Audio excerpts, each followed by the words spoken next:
for the first one here. All right, so we have a winner from the elementary. What's your name, sweetheart? Whoa, wait, hang on. I didn't turn your mic on because I didn't want all the extra noise. What is your name? Ty Hunley. Ty Hunley. Just T-Y? Yeah. Okay, Ty Hunley. And Ty, how old are you?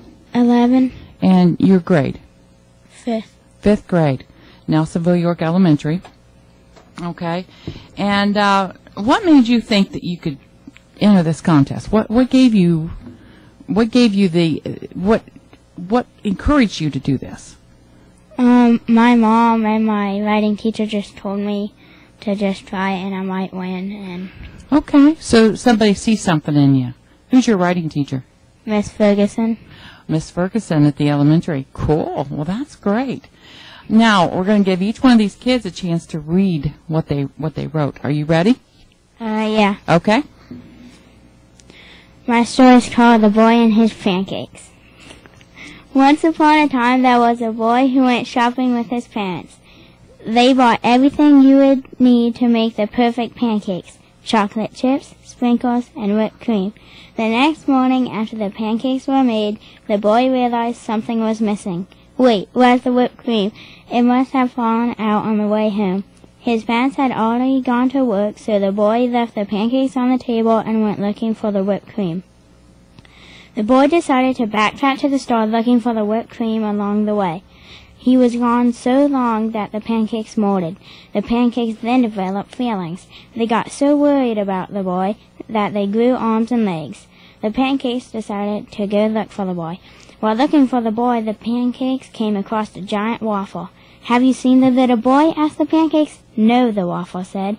The pancakes started to leave until they saw a shoelace with whipped cream on it hanging out of the waffle's mouth. "What have you done?" asked the pancakes. "I ate him before he could eat us," said the waffle.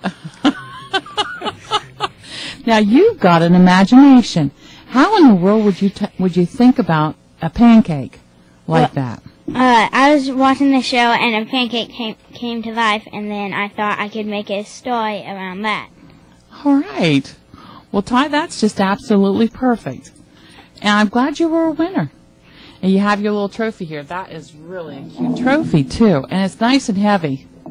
You know, I'm going to tell you, when you get older, you'll be glad that it's that size, and it could be used as a book, as a bookend. Okay? But you need to win another one another year for the other end. Okay? All right.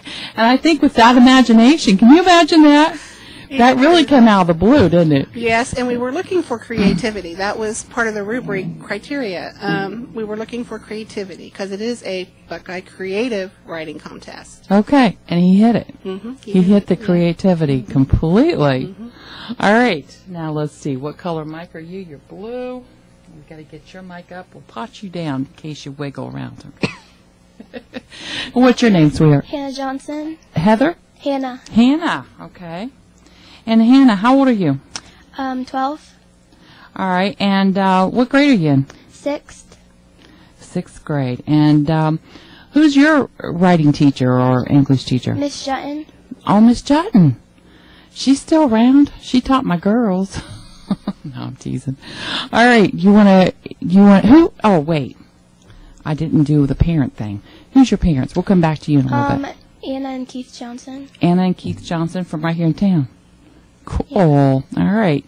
You want to read yours? Yeah. My story's called Riding Free. Saddle, bit, bridle, tack, come on, let's go out for a hack. Mount up and let's go, sun, rain, or snow. Walk, trot, canter, more, it's hard to know what's in store. Then gallop, gallop through the field, gallop, gallop with no yield. Cardinals song, sparrows cry, we're leaving fast, just passing by. Past the forest and sap-filled trees, my horse canters with remarkable ease. Night is falling above the trees, stars so bright a light summer's breeze. Fast as lightning, that was true, all is gone, day is through. Okay, so more of a poem type. Right. We accepted all genres of writing, narratives, poetry, anything. And I think next year we might limit that to probably a creative short story. But some of the poems were just absolutely fabulous. And Hannah's that was got the wonderful. top score. Now, do you ride? Yeah, Do you really? Mhm. So you're a horsewoman, huh? Yeah. Cool.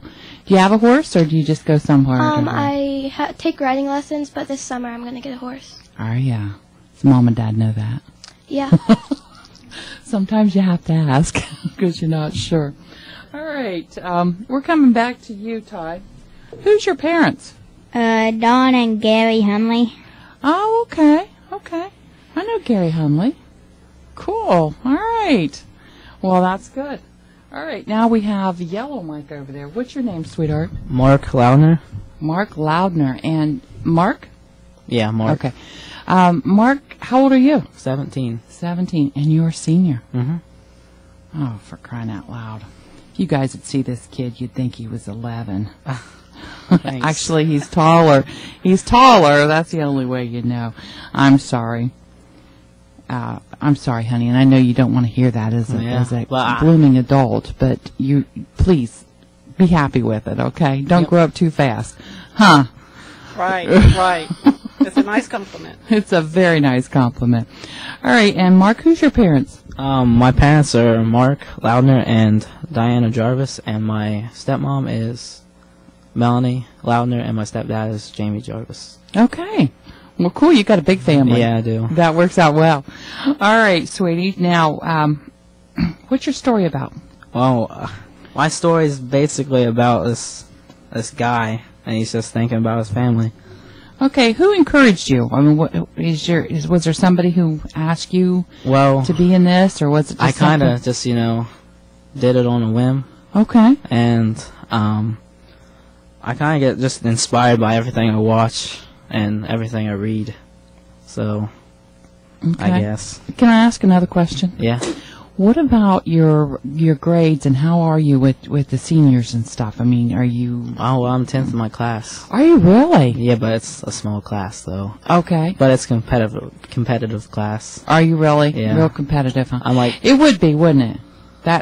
I can think of those kids that's in there, yeah.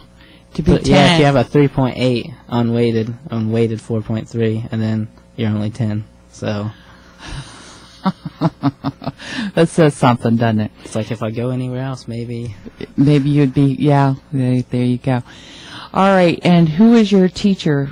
My English? advanced English teacher is Mrs. Joyce, but I had a creative writing teacher last year that taught me how to, do imagery and all that kind of stuff, and that's Mrs. Piazza.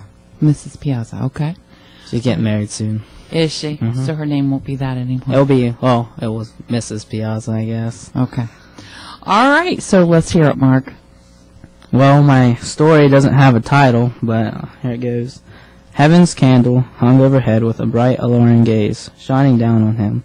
He felt its comforting touch warm his very soul as he embraced his senses. He was met with the feelings of warmth, love, and happiness.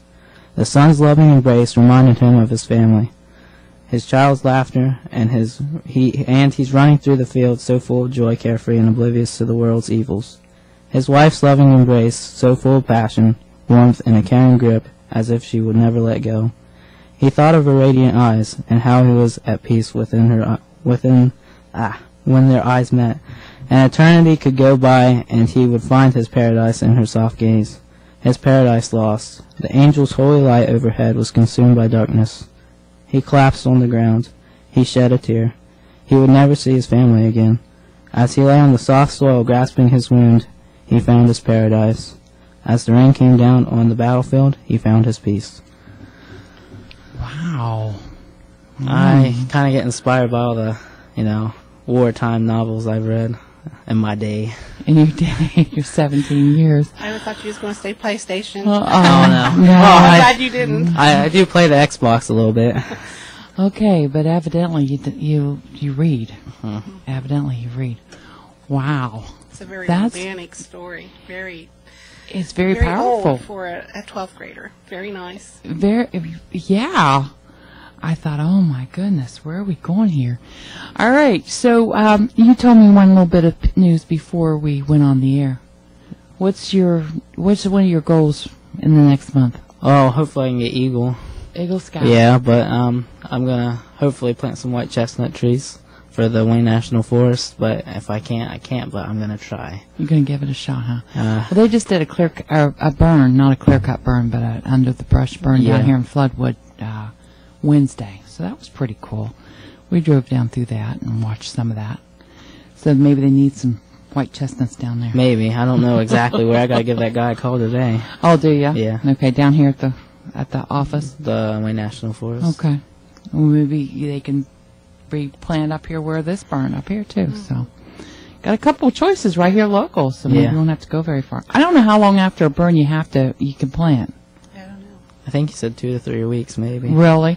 Yeah, but I have to get it done in 2 to 3 weeks because I'm going to turn 18 soon. Oh, okay. So you have to do all this. Procrastinated a little bit too long. Oh, well, maybe he can shovel. Oh, what's this? I've got it recording. Okay. All right. Cool. We have a request there. And texting. I guess we're out of school now, aren't we? We can do that a little bit. All right. So if they do this next year, not you, but you two, are you guys going to think about entering? Yeah. Okay. Hey, she's got to come up with whether you can win 2 years in a row or not. I don't know. After hearing you, I'd like to hear what you're going to do next. Yeah.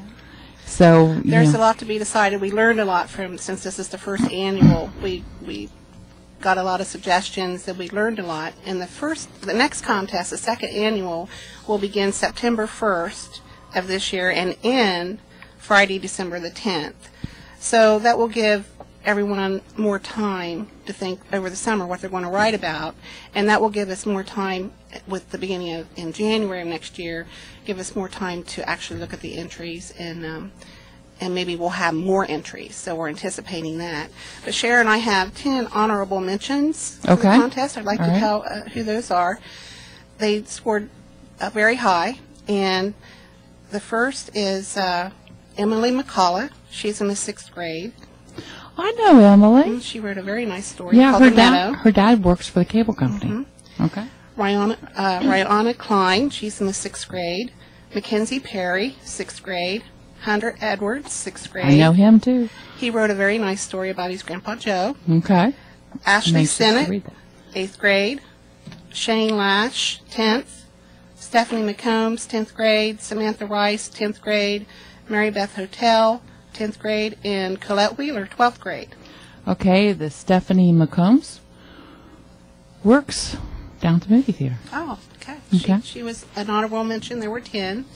And I thought that was only fair to recognize those who really got top scores. Well, that's wonderful. And there were some brilliant stories, but a lot of the kids didn't follow the rules, like they didn't double space their entries, or their grammar was too, not quite hit the mark, or it wasn't double spaced. We tried to keep it in a certain form. Yeah, Yeah. we had to have some kind of criteria to do that. So if there's any questions or anything, we have an email address for the contest. It's bcwcontest@nelsonvilletv.com. And also the Buckeye Writing Contest is on Facebook. So if you want to post anything on Facebook, you're welcome to do that. Cool. If anybody's heard. Go ahead. I would just like to say that I'm working on a sequel to this. And the boy is gonna eat out of the back of the waffle, and then he's going Well, to don't tell a lot, okay? and then he's gonna walk home and he's gonna find the waffle, not the waffle, but the pancakes hit by a car on the side of the road. Well, that's pretty cool. That's pretty cool. Have you ever thought about putting a category for short